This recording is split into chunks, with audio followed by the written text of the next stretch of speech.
Para pemirsa sekalian, salam jumpa kembali dengan Anda sekalian, dengan saya, Dr. Yanto Marius, psikiater di Manado. Pertama-tama saya ucapkan selamat tahun baru 2022. Semoga tahun baru kita ini membawa lebih banyak kesejahteraan, kesehatan, kebahagiaan, dan hidup yang panjang. Terima kasih atas partisipasi Anda sekalian. Kurun waktu antara 10 Oktober mulai sampai saat ini sudah edisi 13. Saat ini kita ke Mental Innovating edisi ke-14. Walaupun masih ada kekurangan-kekurangan, tapi kita akan usahakan semakin hari semakin baik. Terima kasih. Nah, topik di tahun baru ini kita akan membahas mengenai insomnia. Insomnia itu kesulitan tidur. Dalam era seperti sekarang, orang masyarakat berkompetisi keras. Siapa yang cepat, siapa yang menang. Siapa yang pandai, siapa yang unggul. Jadi suatu strategy for life yang sangat kompetitif. Yang bodoh tinggal bodoh, tinggal pergi. Cerdas tambah cerdas. Yang kaya semakin kaya, yang tidak kaya semakin tidak kaya. Ada bukunya ya. Di sini mengatakan bahwa ini, why the rich is getting richer. Mengapa orang kaya itu semakin kaya, sedangkan orang tidak kaya itu semakin tidak kaya. Ini dari Robert Kiyosaki. Buku ini luar biasa. Orang yang kaya, saya ulangi ya, orang kaya semakin kaya, orang tidak kaya semakin tidak kaya. Karena orang yang senang-senang dan tidak kaya cuma menabung uangnya di bank, sedangkan ini dia kelola terus. Uang yang masuk di bank itu tidak akan tambah banyak. Nah, saudara-saudara, tapi kita harus tahu bahwa kebahagiaan itu bukan semata-mata ditentukan oleh uang ya. Nah, kita bicara mengenai insomnia atau sulit tidur. Saya akan bacakan dari buku ini ya. Jadi, manusia hidup dalam 24 jam ya. Kita hidup 24 jam sehari.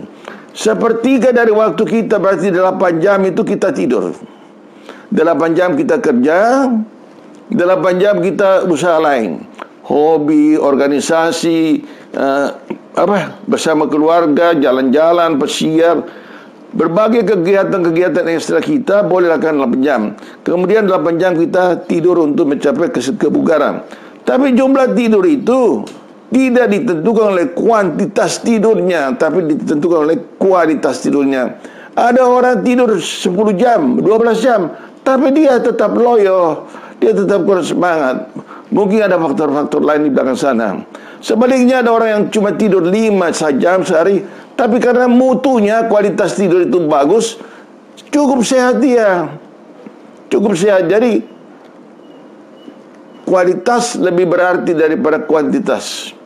Jadi ada orang sering mengeluh bahwa dia kurang tidur cuma 5 jam, tapi dia bangunnya pagi fresh, segar, bisa melakukan aktivitas sehari-hari. Sebaliknya orang yang tidur 10 jam sulit melakukan aktivitas harian. Itu mengenai tidur ya.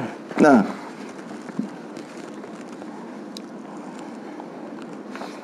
kalau kita lihat siklus tidur, saya mau tanyakan sini. Ini siklus tidur manusia ya. Jadi ini siklus tidur. Jadi satu, waktu sadar kita mulai tidur. Siklus tidur ini 4 tahap. 1, 2, 3, 4. Tidur yang baik dia akan turun, dia bermain di tahap 4, 3 naik turun begini, baru naik kembali di tahap 1. Di tahap 1 ini orang banyak mimpi-mimpi dan pada laki-laki ada jadi morning erection.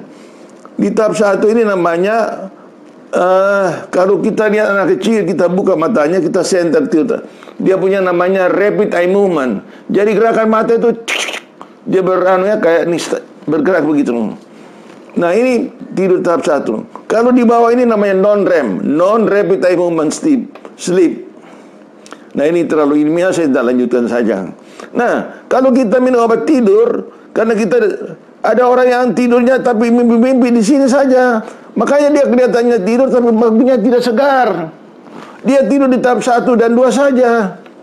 Tapi kalau dia di bawah sini, tidak perlu obat tidur sebenarnya. Dengan secara tidur alamiah, natural sleep, kita bisa sampai di sini.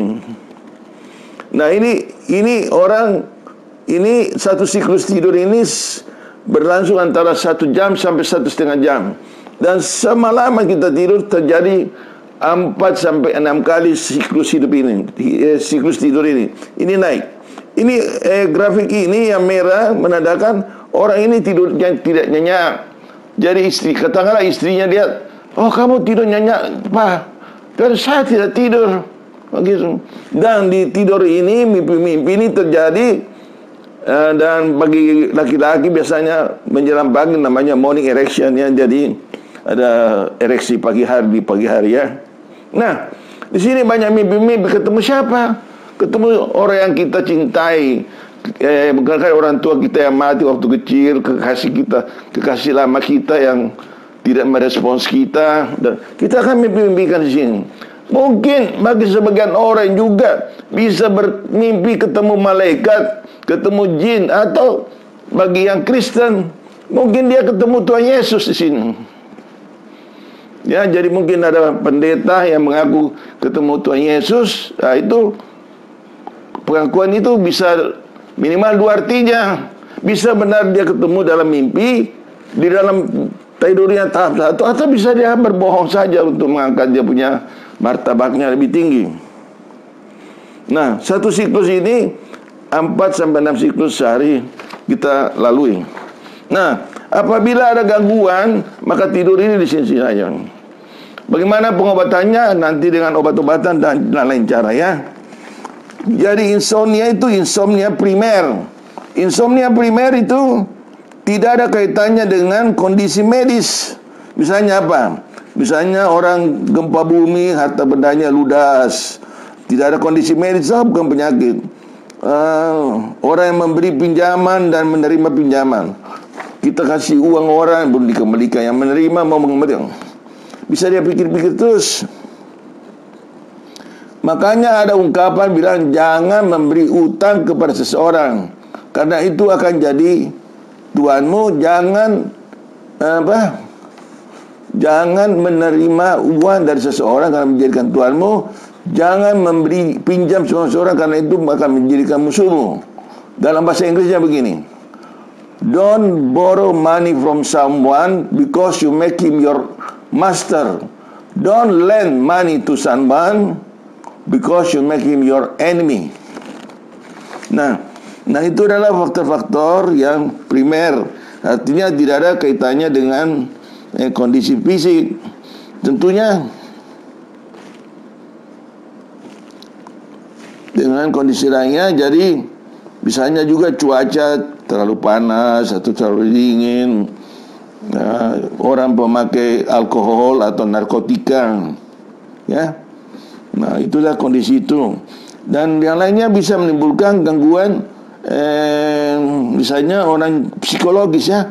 Gangguan psikologis berupa cemas, depresi, panik, fobia, post PTSD, psikosis, skizofrenia. Nah, ini saya kira terlalu dalam untuk dibahas. Gangguan fisik bisa terjadi berupa gangguan hormonal pada wanita yang menopause, artinya sudah berakhir momen haid berakhir. Laki-laki yang andropause, laki-laki juga mengalami penurunan andropause ya. Gangguan jantung, misalnya angina pectoris, nyeri-nyeri di jantung, dia takut serangan jantung, susah tidurnya. Radang sedih, begak-begak karena asam urat misalnya ya. Gangguan pencernaan, misalnya asam lambung. Ya, ada orang banyak mengalami asam lambung, gangguan GERD, gastroesophageal reflux disease. Gangguan prostat, gangguan penyakit paru-paru, gangguan Alzheimer, pelupa, gangguan Parkinson, kanker, ketabrakan, patah tulang, dan lain sebagainya. Semua itu bisa membuat jadi gangguan tidur. Kemudian gaya hidup yang tidak sehat. Orang yang menggunakan narkotika, ya itu pasti susah.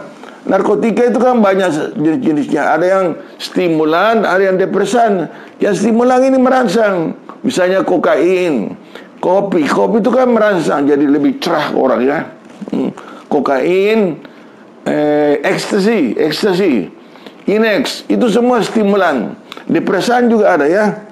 Kafein, ekstrim. Kita lihat pada orang-orang yang padat acara, misalnya bintang-bintang film.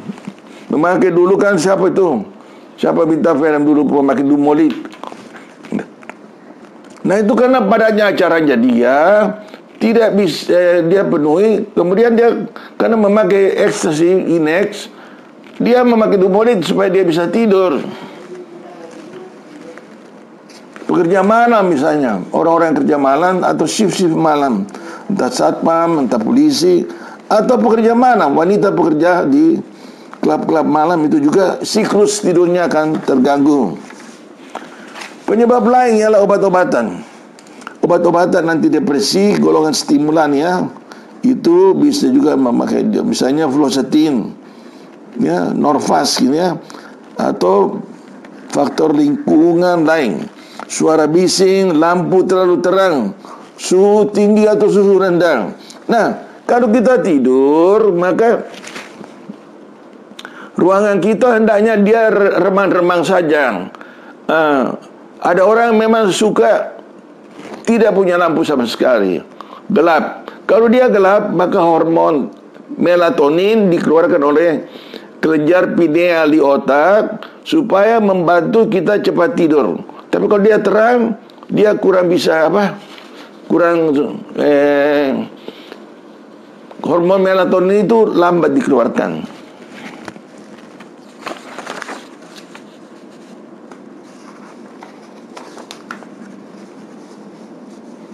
Nah, komplikasi kalau gangguan tidur berkurang, muka bisa keriput, kantong mata akan menurun, penurunan konsentrasi, daya nalar, kemampuan penilaian, pemecahan masalah, sulit membuat keputusan, sering lupa, penurunan prestasi sekolah dan performance di tempat kerja, penurunan libido. Libido itu gairah seksual ya. Kalau orang kurang tidur, otomatis gairah seksualnya juga berkurang. Mengenai seksual ini terkait eratnya dengan general fitness. Kalau general fitness kita, kebugaran seluruh kita baik, maka kebugaran seksual kita juga baik. Tapi dengan bertambahnya usia, maka itu akan menurun. Gangguan cemas, depresi, frustrasi, dan lain-lain. Nah, ada orang mengalami kecelakaan lalu lintas karena mengantuk, tabrakan di jalan ya. Kita tahu itu bintang film Vanessa Angels yang meninggal dengan suaminya di mana itu, di menabrak jalan tol itu karena sopirnya mengantuk. Nah, 1-2 detik saja mengantuk, risikonya sangat berbahaya. Kecelakaan waktu kerja. Jadi orang waktu kerja, terutama mesin-mesin potong, ya jurur-jurur begitu, entah mesin apa, kalau dia mengantuk, bisa-bisa tangannya yang dipotong oleh mesin itu. Ya, jadi selalu hati-hati dalam mesin. Karena kurang mawas, kurang waspada, bisa terjadi malapetaka yang besar. Kalau kurang tidur ini berkepanjangan, maka bisa terjadi penyakit-penyakit fisik lebih serius. Misalnya tekanan darah tinggi, stroke, penyakit jantung, diabetes, dan lain. Kenapa? Karena daya tahan tubuh itu berkurang. Terlalu banyak dikeluarkan adrenalin. Adrenalin memacu kortison. Kortison menurunkan daya tahan tubuh, sehingga penyakit-penyakit akan datang rapat. Makanya aturlah keseimbangan supaya semuanya berjalan baik. Sekarang pengobatan ini sebenarnya obat itu kita tidak perlu, tidur itu kita tidak perlu tidak perlu beli. Nah, jadi saya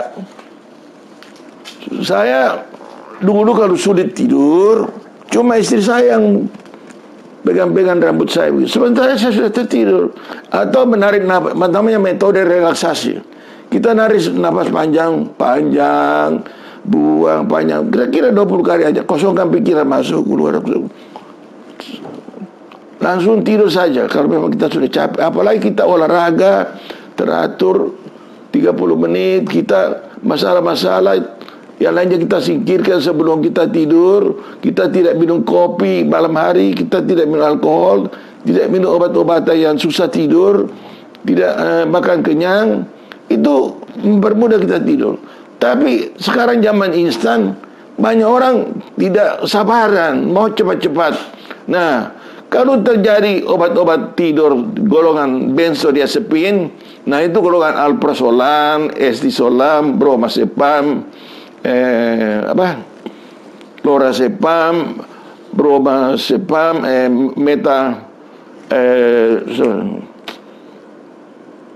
mitrazepam, itu semua itu nama generiknya ya. Nama dagangnya ya Xanax, Cipras, Opisolam, Visitas, Zumolid, Silgan,